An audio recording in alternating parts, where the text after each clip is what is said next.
오늘 아침 우리에게 주시는 하나님의 말씀은 마태복음 12장 22절로 37절까지 말씀입니다. 신약 성경 19면 마태복음 12장 22절로 37절까지의 말씀을 제가 봉독하도록 하겠습니다. 이 기록된 계시의 말씀을 봉독할 때에 지금도 살아 계셔서 우리 각 사람 심령 안에 실체로 가시는 주님의 음성을 친히 들으시기 바랍니다.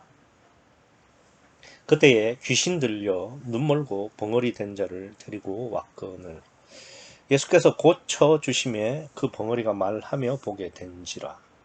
우리가 다 놀라 가로되 이는 다윗의 자손이 아니냐 하니 바리새인들은 듣고 가로되 이가 귀신의 왕 바알세불을 힘입지 않고는 귀신을 쫓아내지 못하느니라 하거늘 예수께서 저희 생각을 아시고 가라사대 스스로 분쟁하는 나라마다 황폐하여질 것이요 스스로 분쟁하는 동네나 집마다 서지 못하리라. 사단이 만일 사단을 쫓아내면 스스로 분쟁하는 것이니 그리하고야 저의 나라가 어떻게 서겠느냐.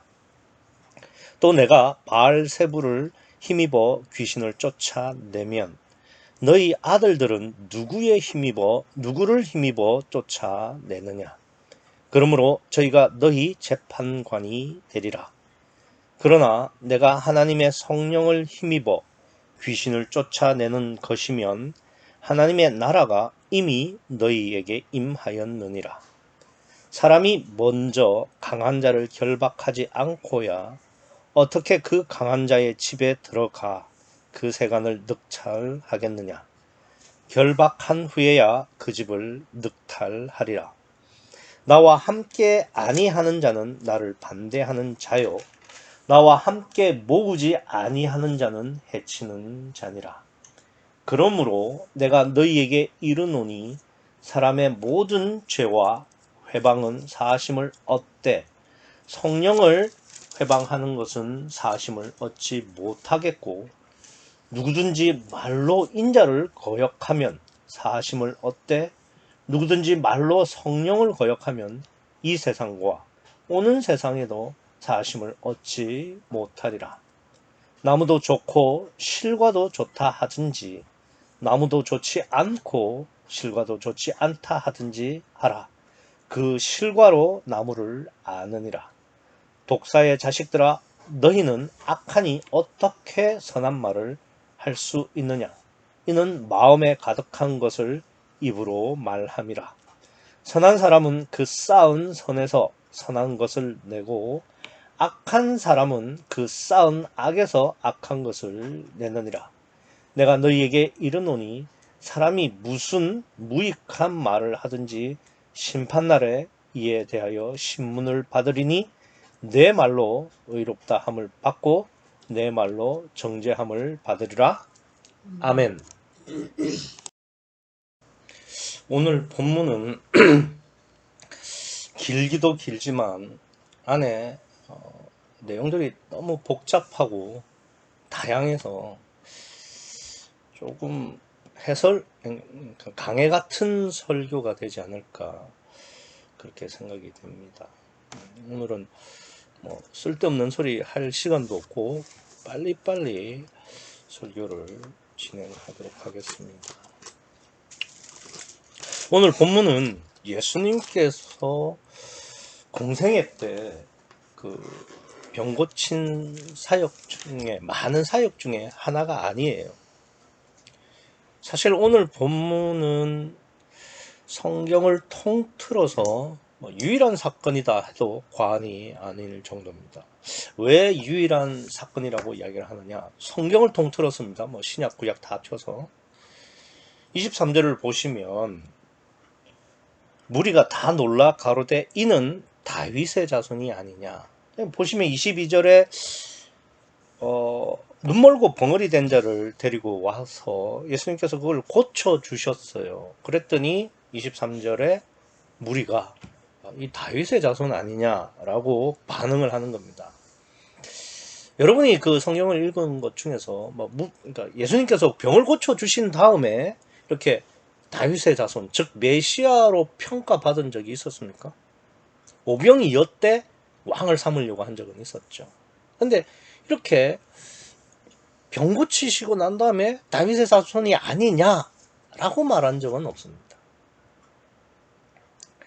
근데 오늘 본문은 지금 다윗의 자손이라고 말을 하고 있죠. 이 유대인들에게 있어서 다윗의 자손이라는 말은 메시아라는 이야기가 되는 겁니다.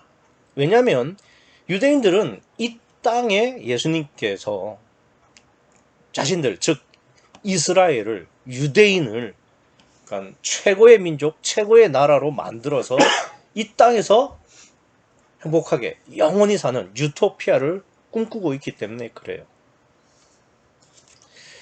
제가 묵도 시간에 읽어드렸지만 이사야서 9장 6절에 보면 이는 한 아기가 우리에게 낳고 한 아들을 우리에게 주신 바 되었는데, 그 다음에 이제 7절을 보면은 또 다윗의 위에 앉아서, 그러니까 다윗의 후계자로 메시아가 오셔가지고 그 위에서, 그러니까 왕위, 그러니까 왕의 자리에 앉아서 영원히 이 땅에서, 그죠?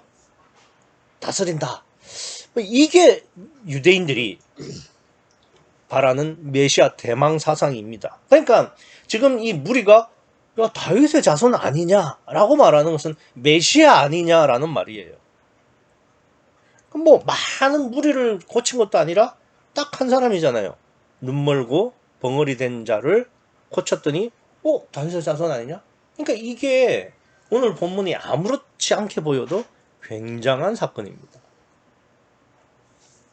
그러면 예수님께서 병을 고치신 게 한두 번도 아니고 눈먼 자, 벙어리 된 자를 고친 것도 한두 번이 아닌데 왜 이번 병 고침에서는 다윗의 자손으로 평가를 받으셨을까? 이것도 생각을 해봐야 되죠. 요한복음 9장 32절에 보면은 이런 말씀이 나와요. 창세 이후로 소경으로 난 자의 눈을 뜨게 하였다 함을 듣지 못하였으니 라는 말이 나와요. 그러니까 구약을 봐도 실제로 소경을 고치는 일은 기록되어 있지 않습니다. 뭐 실제로 그걸 고쳤든지 고치지 않았든지 그건 상관이 없어요. 중요한 게 아니에요. 구약에 기록되어 있지 않으면은 없는 거죠. 그리고 요한복음에 이런 말을 했다는 말은 요한복음 9장까지는 그런 일이 없었다는 거죠.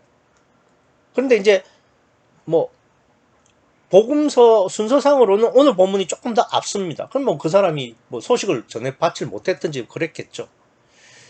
어쨌든 예수님이 오시기 전에는 소경을 눈뜨게 한 적이 없었다 이거예요. 그러니까 일단 오늘 같이 예수님께서 눈 멀고 벙어리 된 자를 고치신 적은 그러니까 구약에는 없어요. 그러니까 신약에도 요한복음을 보면은 없었다는 거죠.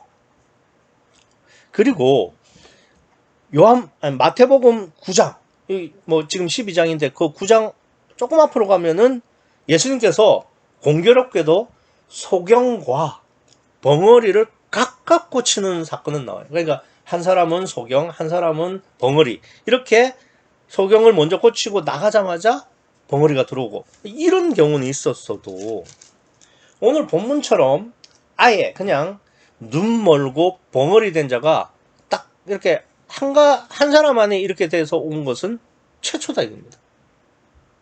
그러니까 안 그래도 소경을 고친 것은 창세 이후로, 그러니까 구약에는 전무했는데 예수님이 이렇게 소경을 고치실 뿐만 아니라 더불어 벙어리까지 고치시니까, 그러니까 이게 유대인들로 봐서는 야 이거 선지자급이 아니다, 메시아다 라고 생각을 할 수밖에 없었던 겁니다.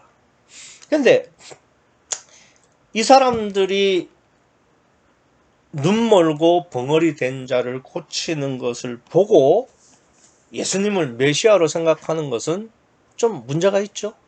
어떤 문제가 있습니까? 보고서 믿는 거니까, 그죠? 그러니까 병 고치는 것을 보고서 믿는 거니까 문제가 있는 건 맞는데 사실은 더 결정적인 문제가 있습니다. 그러니까 보고서 메시아로 믿는 것의 원인이 되는, 그것의 근본이 되는 결정적 문제가 있는데 그게 뭐냐? 22절 제일 처음을 보세요. 거기 보면 뭐라고 되어 있냐면은 그때에 귀신 들려라는 말이 나옵니다. 그러니까 이 사람은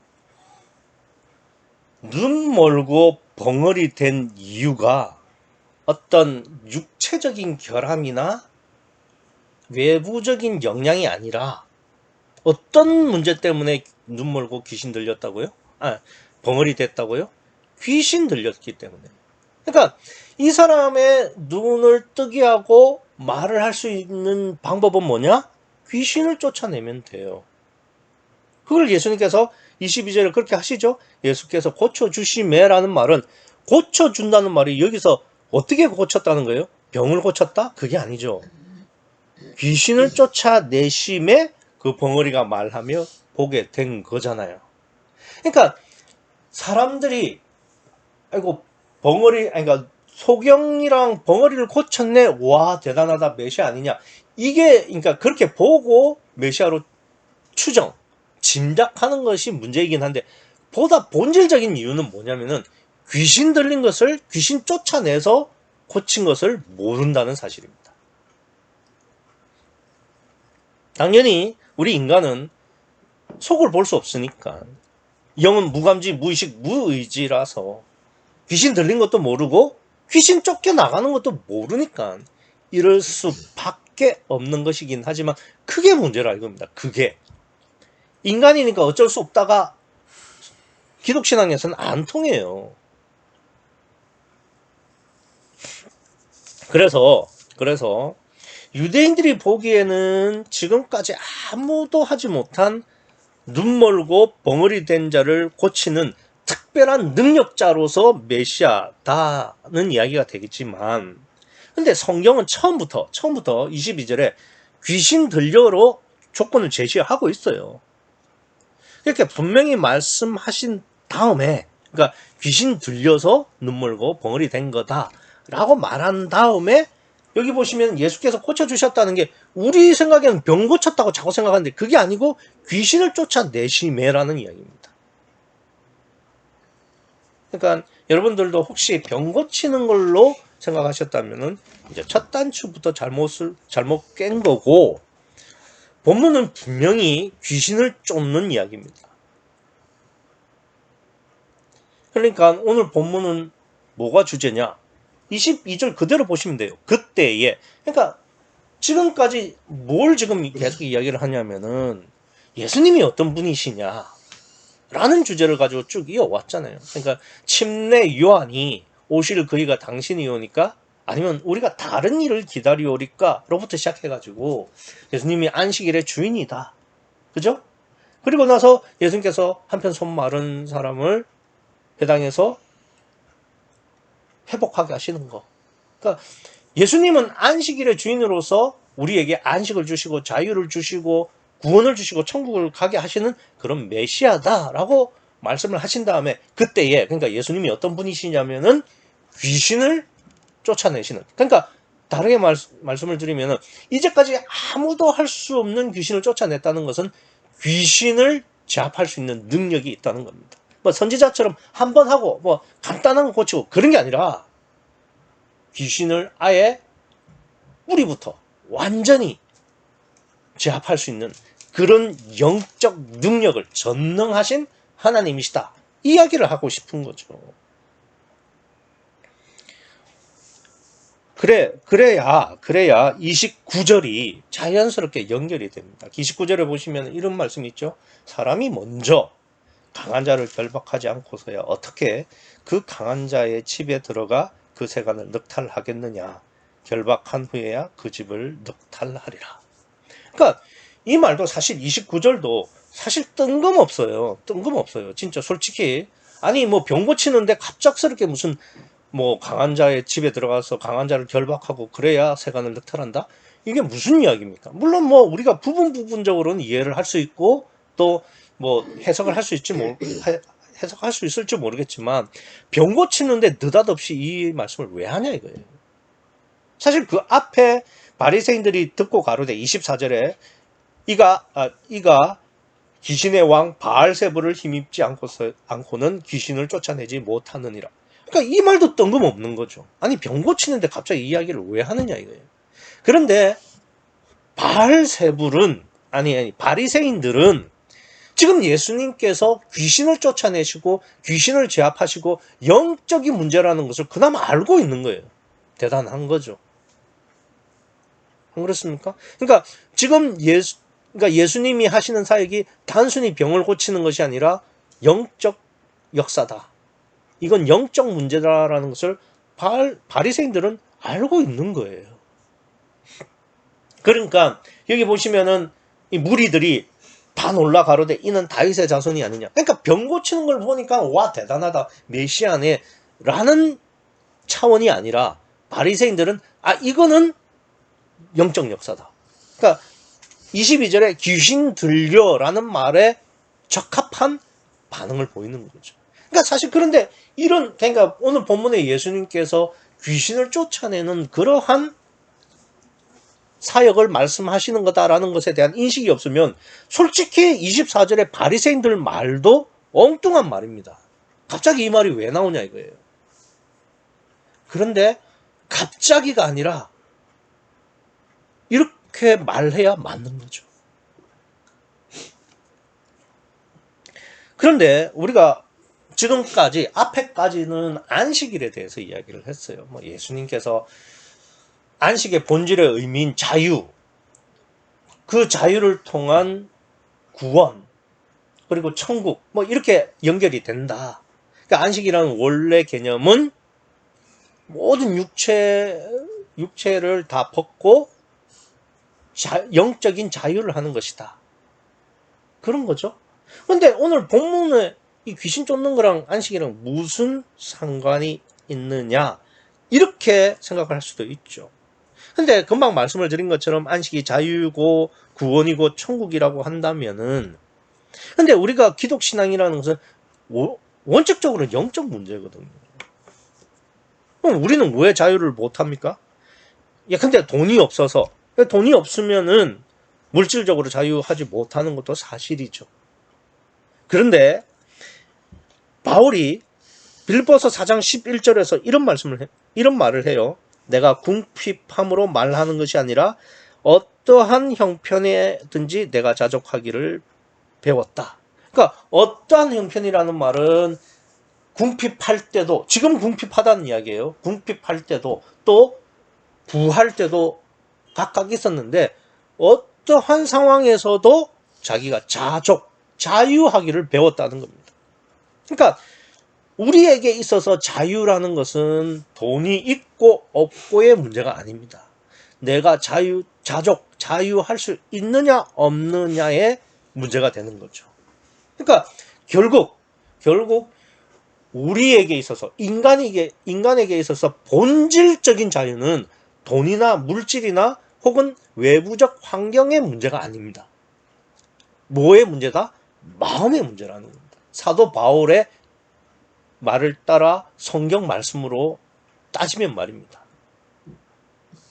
그러니까 마음이라는 것은 결국 영적 문제니까 우리가 자유를 할 수 있냐 없냐의 문제도 결국 영적 문제가 되는 것이고, 그러면 우리가 자유하지 못하고 억압을 받는다. 영적으로, 마음적으로. 어째서 그렇게 되는 겁니까? 마귀가 우리를 쥐고 있으니까. 마귀가 지 뜻대로, 그러니까 육체에 매이도록 하려고 하는 그 억압에, 속박에 우리가 잡혀 있으니까 우리가 자유하지 못하는 거죠. 그러니까 이런 겁니다. 돈이 부족해서 부족하다. 그래서 자유가 없다. 그 마음도 육체의 소욕을 따라 마귀가 쥐고 있는 그 요구대로 우리가 가기 때문에 그런 거죠.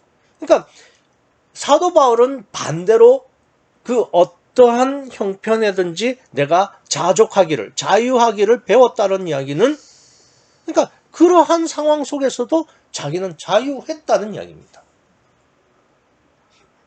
그러니까 우리의 마음의 문제는 영적 문제고 영적 문제에 있어서 자유를 얻지 못하는 것은 마귀의 문제인데 그 마귀를 제압할 수 있는 분이 바로 예수님이라는 거예요.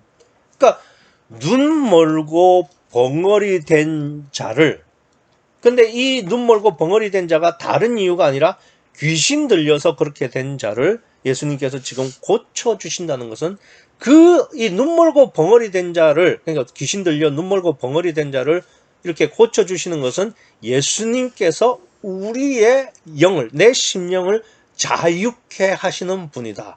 자유케 하셔서 안식을 주시고 구원을 주시고 천국에 갈 수 있도록 하시는 분이 바로 예수님이다. 그런 메시아다라는 것을 그때의 귀신 들려 요 두 단어로 설명을 하고 있는 겁니다. 그러니까 지금 이 무리가 예수님이 병 고치는 거 보고 저 메시아다 이렇게 말하는 것이 문제이긴 한데, 그보다 더 본질적인 문제는 뭐냐면은 그러니까 병을 고쳐서 저 사람을 낫게 했기 때문에 메시아다라는 그런 문제가 아니라 귀신을 쫓아서 자유를 주셨다라는 것을 모르는 게, 그게 문제라 이 말입니다.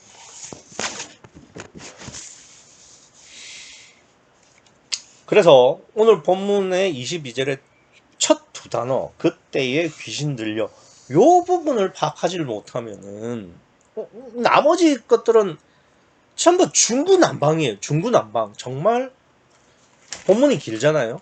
그리고 여러 내용이 들어가 있어요. 그러니까 이 주제를 한 코에 걸지 못하면은 다 제각각, 그러니까 굉장히 복잡한 본문이 되지만 그때의 귀신 들려라는 것만 딱 찾고 있으면은 오늘 본문은 그냥 일사천리입니다. 그래서 금방 말씀을 드린 것처럼 두 단어를 잡기만 하면 예수님은 귀신을 제압해서 우리에게 자유와 안식과 구원과 천국을 주시는 메시아다, 요 이야기입니다. 그러고 보면 24절에 보시면 바리새인들이 예수님의 사역을 병 고치는 것이 아니라 귀신 쫓는 것으로 보는 게 대단하잖아요. 그죠?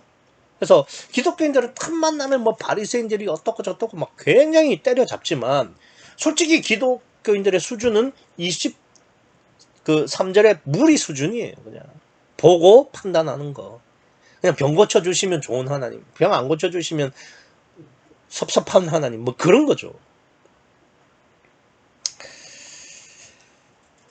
그래서 예수님이 귀신의 왕 바알세불의 힘을 빌어 귀신을 쫓아낸다고 하는 것에 대해서 우리는 바리새인들은 하여튼간에 저것들은 그냥 예수님만 걸고 넘어지지, 이렇게 이야기를 하고 한심하게 생각하는데, 그렇게 말하는 사람들이 한심해요. 지금 바리새인들은 한 단계 위에, 한 수 위의 사람들입니다. 그러니까 적어도 바리새인들은 영적인 관심을 두고 있는 거죠. 그러니까 예수님이 그 다음 말씀을 하시는 거예요. 아니 그러니까 우리가 바리새인들을 욕할 게 아니라 우리가 바리새인들처럼 진짜 영에 관심을 갖고 살기는 하나, 다른 사람 욕할 게 아니라 나 자신이 말입니다. 그걸 생각해야 돼요. 우리도 그렇잖아요. 맨날 뭐 먹을까, 뭐 입을까, 이 걱정만 하잖아요. 근데 예수님 말씀은 그건 다 이방인이 구하는 것이다. 뭐 육체를 입고 있으니까 당연하긴 해도 당연하다고 해서 그게 용서가 되는 건 아닙니다. 그래서 예수님께서 그러시잖아요. 먼저 그의 나라와 그의 의를 먼저 구하라고 말씀을 하십니다. 그게 예수님의 주문이에요. 어찌되었든 바리새인들은 적어도 영에 관심이 있었고, 그래서 예수님께서 그 다음을 말씀하는 겁니다. 다만 영에 관심은 있었지만 바리새인들은 예수님처럼 성령이 그 속에 있는 그런 거듭난 존재는 아니었죠. 그렇기 때문에 엉뚱한 소리를 하는 겁니다. 예수님께서 29절에 이렇게 말씀을 하십니다.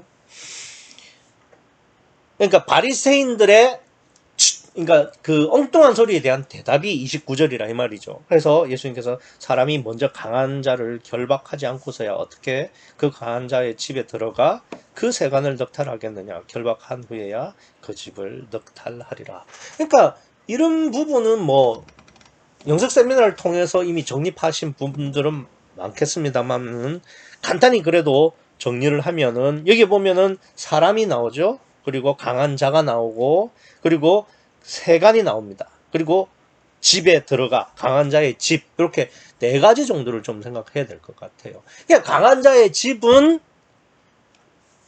귀신 들려 눈 멀고 벙어리 된 자의 육체라고 보시면 되겠습니다. 그리고 강한 자는 그러니까 우리를 자유케 하지 못하는 억압하고 속박하는 귀신을 말하는 거죠. 그러니까 이 지금 귀신 들려 눈 멀고 벙어리 된 자가 보지도 못하고 말하지도 못하는 것은 자유가 없는 거잖아요. 근데 그게 무슨 이유라고요? 귀신 때문이라고요. 그래서 강한 자는 귀신이 되겠죠. 그리고 세간은 그렇게 억압을 당하고 있는 이 귀신 들린 자의 심령이 될 겁니다. 그러면 사람은 누굴까요? 사람이 강한 자를 묶고 세간을 늑탈한다고 했으니까 그러니까 그 사람의 심령을 취한다고 했으니까 이 사람은 예수님이겠죠. 예수님이 될 겁니다. 근데 그 속에 들어간다고 했잖아요. 그러니까 예수님은 보이게 이렇게 설명을 해주셨을 뿐 실제로 나중에 실제로 사람의 속에 들어가셔서 사람 안에 있는 마귀를 제압하시고 그 사람의 심령과 연합하시는 분은 누구다? 성령 하나님이시다 이겁니다. 그게 실제로 이루어진 게 사도행전 2장이 되겠습니다. 뭐 이렇게 하면은 큰 문제 없이 정리가 될 겁니다. 그래서 정리하면 예수님은 마귀를 제압하실 수 있는 분인데 구약의 성령도 마귀를 제압할 수 있어요.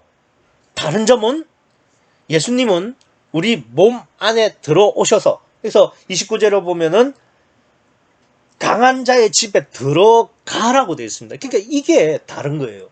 구약에서는 강한 집 밖에서 막 이렇게 이리저리 역사하는 거죠. 근데 신약, 즉 예수님이 오신 다음부터는 어떻게 하느냐? 성령이 집에 들어가서 직접 그 세간, 내 심령과 연합하는 게 다른 거예요.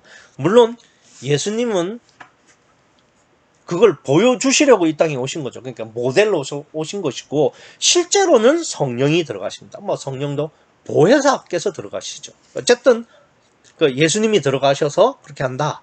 그러니까 성령이 하신다, 보혜사가 하신다. 이렇게 생각을 하시면 되겠습니다. 그래서 예수님께서 내 심령 안에 오셔서 마귀를 묶어두시고 내 심령과 함께 하시는 임마누엘이 될 때 지금까지 말했던 안식, 그러니까 자유, 안식, 구원, 천국이 이루어진다는 이야기입니다.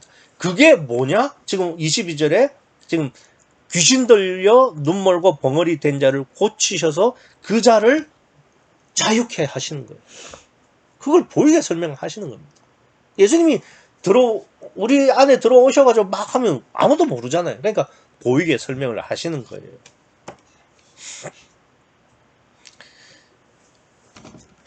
그래서 여기까지가 됐다면 27절을 보시면은 그러니까 뭐 예수님께서 뭐 바리새인들이 바알세불을 힘입어 귀신 쫓아내는 거다 이러니까 야 지들끼리 싸우면 누가 뭐 어떻게 나라나 집이나 바로 쓸 수 있겠냐 이건 뭐 그냥 이해가 되실 거예요. 그런데 27절을 보시면 또 내가 바알세불을 힘입어 귀신을 쫓아내면 너희 아들들은 누구를 힘입어 쫓아내느냐 그러므로 저희가 너희 재판관이 되리라. 이 27절이 사실 뭐 얼핏 보면 별것 아닌 것 같아도 굉장히 알듯 말듯한 말씀입니다. 그러니까 뭐 대충은 알아듣겠는데 뭔가 좀 시원스럽게 잡히는 그런 구절은 아니죠. 여러분은 27절을 어떻게 해석하셨습니까? 지금 예수님께서 바알세불을 힘입어 귀신을 쫓아내시는 것이면은 내가 만약에 그렇게 바알세불을 힘입어 쫓아낸다고 한다면 그럼 너희 아들들은 누구를 힘입어 쫓아내는 거냐 라고 되물으시는 거죠. 이게 무슨 이야기냐면 야 말도 되지 않는 소리 말도 안 되는 소리 하지 마라.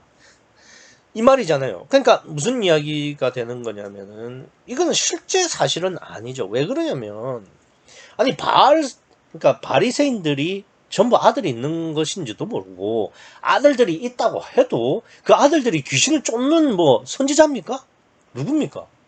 그러니까 이거는 사실을 말하는 것이 아니죠. 그러니까 바리새인들 그리고 아들들 이것을 통해서 예수님께서 뭔가 설명하시려고 하는 거죠. 그러니까 바리새인들도 상징이 되고 아들들도 상징이 되는 거죠. 그러니까 이런 이야기가 되는 겁니다. 예수님은 지금 예수님과 바리새인들의 아들들을 동일선상으로 두고 있어요. 왜 그러냐면 야 내가 바알세불을 힘입어 귀신을 쫓아낸다면 너희 아들들은 그럼 누구를 힘입어 귀신을 쫓아내는 거냐? 그러니까 예수님이 바알세불을 귀신을 쫓아내는 것과 바리새인들의 아들들이 귀신을 쫓아내는 거를 지금 같은 급으로 취급하고 계신다 이겁니다. 왜 그렇게 말씀을 하시는 거냐? 지금 바리새인들과 바리새인들의 아들들은 실제 바리새인과 그 아들의 관계를 말하는 게 아니에요. 바리새인들은 바리새인들의 세대, 그 다음에 바리새인들의 아들들은 그 다음 세대라는 이야기가 되는 겁니다. 즉 무슨 이야기냐면은 뭐 바리새인들은 어떤 시대를 살았던 사람이냐면은 구약 시대를 사는 사람들이에요. 그럼 그 아들들은 그 다음 세대라는 겁니다. 어떤 세대예요? 신약, 즉 교회 시대를 사는 심령들을 말을 하는 거예요. 그러니까 바리새인들은 구약을 살고 바리새인들의 아들들은 한 세대 다음, 즉 신약을 살고 있기 때문에 거듭난 그리스도인들은 예수님과 같은 임마누엘이라 이겁니다. 귀신을 쫓아낸다고 했으니까.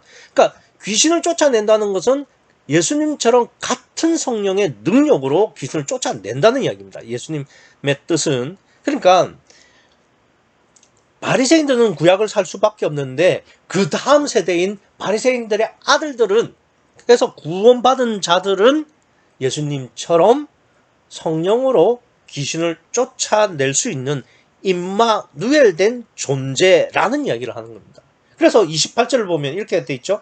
그러나 내가 하나님의 성령을 힘입어 귀신을 쫓아내는 것이면, 그러니까 여기서 내는 예수님 말씀하시는 거잖아요. 예수님도 육체를 입고 있고 예수님 육체 안에는 성령이 계세요. 그래서 성령이 계셔서 성령의 능력으로 지금 귀신을 쫓아내서 이 사람을 회복시켰잖아요. 그러면 그래서 예수님께서 바리새인들에게 지금 내가 이렇게 하는 것은 임마누엘의 능력인데 지금 내가 임마누엘의 능력으로 너희 앞에서 이렇게 귀신을 쫓아내는 것이면 이미 하나님의 나라가 이미 너희에게 임했다 이겁니다. 그러니까 이 하나님의 나라가 너희에게 임했다는 말이 바리새인들에게 임해가지고 거듭났다는 뜻이 아니라 임마누엘의 모델이신 하나님의 나라인 모델이신 예수님이 지금 너희들 앞에 서 있고 그리고 그 다음 세대인 너희 아들들의 세대, 즉 신약 세대는 나와 같이 실제로 임마누엘이 되어서 그 능력으로 살아갈 것이다 라는 말씀을 하시는 겁니다. 그래서 30절에 보시면 이렇게 돼 있죠. 나와 함께 아니하는 자는 나를 반대하는 것이요. 그러니까 나와 함께 한다는 말은 예수님과 함께 한다는 건데, 그러니까 이게 아니하냐, 나는 반대하는 자요, 나와 함께 모으지 아니하는 자는 해치는 자니라. 이게 미래의 의미로 지금 돼 있죠. 그러니까 나와 함께 아니하는 자는 나를 반대하는 자가 될 것이요, 나와 함께 모으지 아니하는 자는 해치는 자가 될 것이다. 이런 의미가 되는 겁니다. 왜 그러냐면 지금 예수님과 함께 하는 거잖아요. 그죠? 근데 예수님과 함께 하는 거는 공생의 예수님과 함께 할 수 있는 것은, 그러니까 몸 밖에서밖에 함께 할 수가 없죠. 그런데 그 앞에 29절에 보면은 속에 들어간다고 되어 있지 않습니까? 그러니까 여기서 말하는 함께 하는 것은 지금이 아니라 예수님의 공생의 때가 아니라 실제로 너희가, 그러니까 신약 시대에서 성령으로 거듭나서 임마누엘을 할 너희가 함께하는 것은 지금이 아니라 나중 일인데 그렇게 되면 반대하게 되는 것이고 나와 함께 모으지 않은 자는 해치는 자가 될 것이다 이 말입니다. 그러니까 나와 함께 한다는 것은 공생애 때 함께 하는 것이 아니라 언제 때요? 사도행전 2장 이후에 성령과 함께 하는 건데 그 성령과 함께 하는 것이 구약처럼 몸 밖에서 함께 하는 게 아니죠. 몸 안에 들어와서 보혜사로 함께 하는 자가 되는 거죠. 그래야만 하나님의 나라가 임하는 것이고 안식을 얻고 자유를 얻고 구원과 천국을 이룬다 이 말입니다. 그래서 그 이야기를 하고 계시는 거죠. 그래서 사실 30절 말씀은 심판, 그러니까 예수님과 함께하는 자는 함께하고 그 다음에 모으는 자는 자유와 안식과 구원이고 반대로 함께하지 아니하고 해치는 자는 심판과 지옥을 지금 이야기를 하고 있는 겁니다. 그래서 그 다음 31절을 보시면 내가 너희에게 이르노니 사람의 모든 죄와 해방은 사하심을 얻되 성령을 해방하는 것은 사하심을 얻지 못한다. 그건 당연한 이야기가 되겠죠. 그 다음에 32절에 또 누구든지 말로 인자는 예수님 말하는 겁니다. 예수님을 거역하면 사하심을 얻는, 그러니까 공생애 때는 지금까지는 상관없다 이거예요. 그런데 누구든지 성령을 거역하면, 그러니까 예수님이 십자가에 못 박히신 다음에 부활하셔서 하나님 우편에 올라가신 다음에 예수님께서 예수님의 이름으로 성령을 보내시죠. 즉 보혜사를 보내신다 이겁니다. 그러니까 보혜사가 오셨는데도 그 보혜사 성령을 거역하면 그거는 어떻게 되냐면은 예수님이 뭐라고 하시느냐면은 이렇게 말씀하시죠.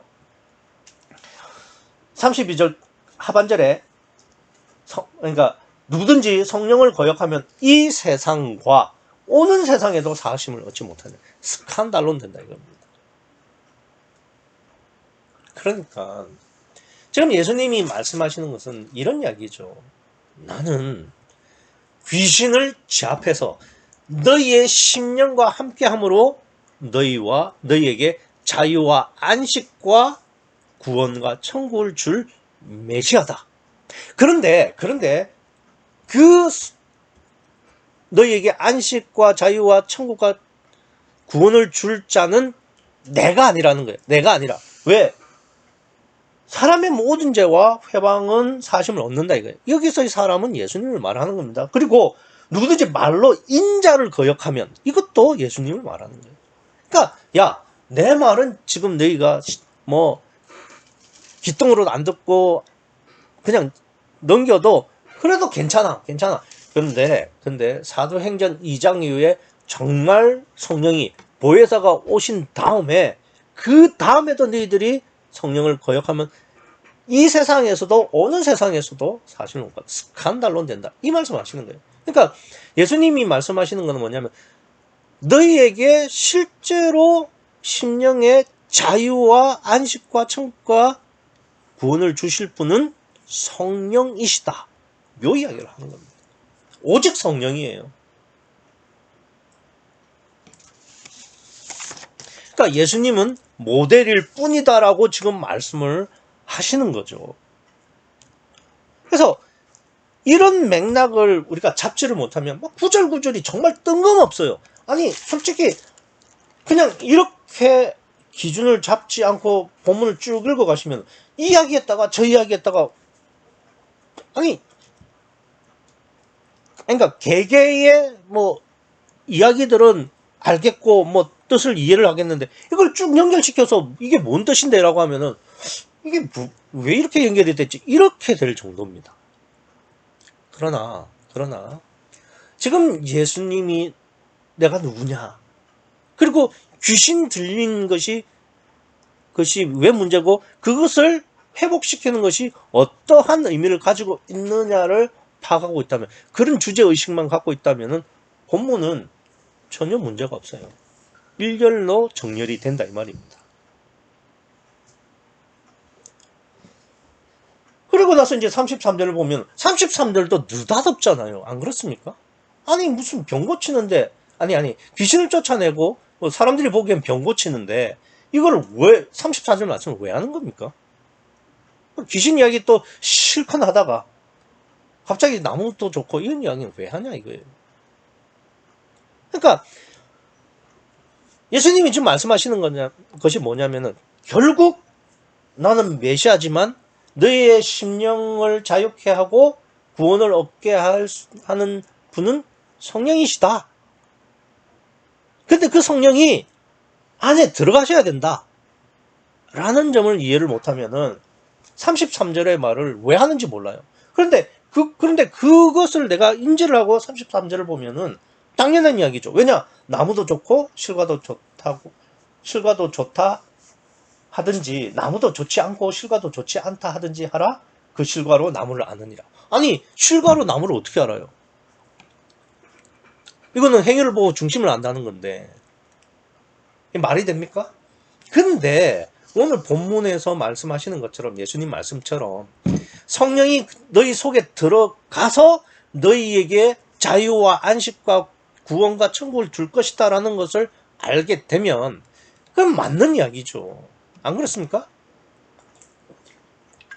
우리말에 콩 심은 데 콩 나고 팥 심은 데 팥 난다는 말처럼 이 식물, 나무는 원인과 결과가 일치해요.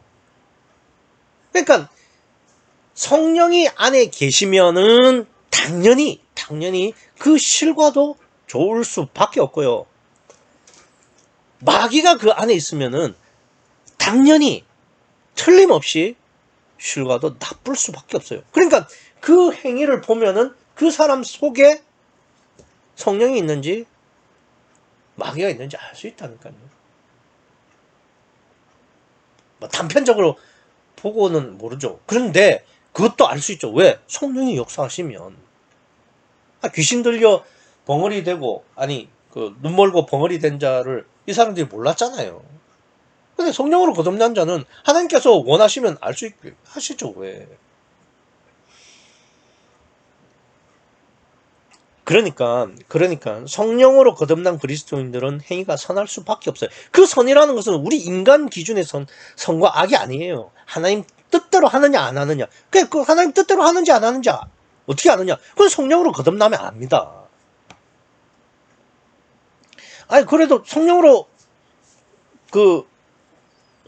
거듭나도 뭐 악할 수도 있던데? 그렇죠. 맞습니다. 베드로도 그러니까 이방인과 식사하다가 야고보가 보낸 사람들이 오니까 유대인들이잖아요. 딱 오니까 외식하는 거예요. 왜냐하면 유대인은 이방인하고 식사하는 걸 부정하게 생각하니까.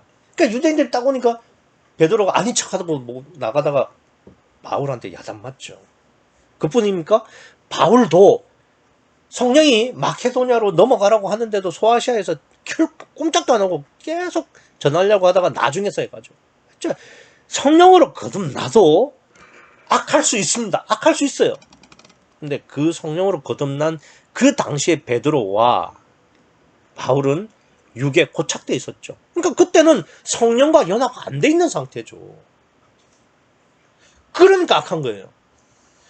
그때도 그러니까 베드로나 바울도 그때도 성령과 연합돼 있었으면 절대 악할 수가 없죠. 계속 식사했을 거고 바로 마게도냐로 건너갔죠. 그래서 원리적으로 그러니까 나무로 말씀하시는 건 원칙적으로 원리적으로 성령으로 거듭난 사람은 성령의 뜻대로 행하기 때문에 선하지 않을 수가 없다. 사실은 이거는 그래요. 하나님 보시기에도 사람이 보기에도 내가 보기에도 선할 수밖에 없습니다. 성령으로 거듭난 사람은 반드시 선합니다. 그래서 우리는 육체를 입고 있기 때문에 육체의 고착 때문에 베드로나 바울처럼 성령 말고 육의 소욕에 이끌려 갈 수도 있어요. 그런데 성령으로 거듭난 사람은 그 후에 반드시 회개하고 돌이키고 하나님의 뜻을 쫓아갑니다. 그런 과정이 성숙해가는 과정이 되겠죠. 그래서 예수님께서 34절에 성령으로 거듭나지 않는 사람을 독사의 자식으로 말씀을 하는 겁니다. 아니 예수님이 뭐 독사의 자식이라고 해서 예수님이 뭐 욕할 수 있느냐 뭐 이렇게 이야기를 하는데 뭐 그걸 의로운 분노래요. 그런 게 아니고 예수님의 눈에는 딱 두 가지예요. 성령으로 거듭난 선한 사람, 성령으로 거듭나지 않는 독사의 자식, 이 두 개예요. 그러니까 그걸 말하고, 그러니까 쌓은 선이라는 것은 성령으로 거듭난 자요, 성숙해 가는 사람을 말을 하고, 성령이 안에 있어서 성숙해 가는 사람을 말하고, 그 쌓은 악이라는 것은 성령으로 거듭나지 않아서 마귀가 있는 건데 육체의 소욕을 점점 더한 사람을 말하게 됩니다. 그래서 결국 우리는 성경은 말을 영으로 말씀을 하거든요. 그러니까 우리가 말이라는 것이 우리가 생각하는 동시에, 그러니까 그 시간에 시차 없이 이렇게 나오잖아요. 그러니까 영적인 존재가 시공을 초월하기 때문에 말을 한다는 것이 시공을 초월하는 거죠. 그래서 영을 말하는 겁니다. 그러니까 뭐라고 하느냐면은 36절에 보시면 이렇게 말씀하고 있죠. 내가 너희에게 이르노니 사람이 무슨 무익한 말을 하든지 심판날에 이에 대하여 신문을 받으리니. 그러니까 이거를 두고 뭐라고 하냐면, 야, 욕하지 마라. 야, 부정적인 말 하지 마라. 야, 나쁜 말 하지 마라. 야, 너 그렇게 다른 사람 비방하지 마라. 이런 이야기를 하는데 그게 아니에요. 성령으로 거듭나지 않는 사람은 그 어떤 말을 해도 무익한 말이 되는 거예요. 심판받을 말이 되는 거예요. 왜? 성령으로 거듭나지 않았기 때문에. 그래서 37절에 내 말로 의롭다 함을 받고 내 말로 정죄함을 받는다 이겁니다. 그러니까 네 말로, 즉 너의 영이 성령과 연합해서 내는 열매냐, 아니면 마귀와 연합해서 내는 열매냐, 그걸로 의롭다 함을 받고 정죄함도 받는다 이 말이 되겠습니다. 정리를 하면 예수님이 이 땅에 성령을 우리 속에 주시려고 오신 분이고, 그걸 당신이 모델이 되셔서 보여주셨습니다. 그러니까 우리가 살아가는 동안 하나만 생각해야 돼요. 내 안에 성령이 계시냐 안 계시냐, 이 하나만 관심을 가져야 하죠. 그러니까 예수님처럼 내 안에 성령을 모시고 내주하신 보혜사와 함께 살려면 예수님처럼 마음이 겸손하고 온유해야 되는 거죠. 그러니까 온전히 육을 부인해야 된다 이 말입니다.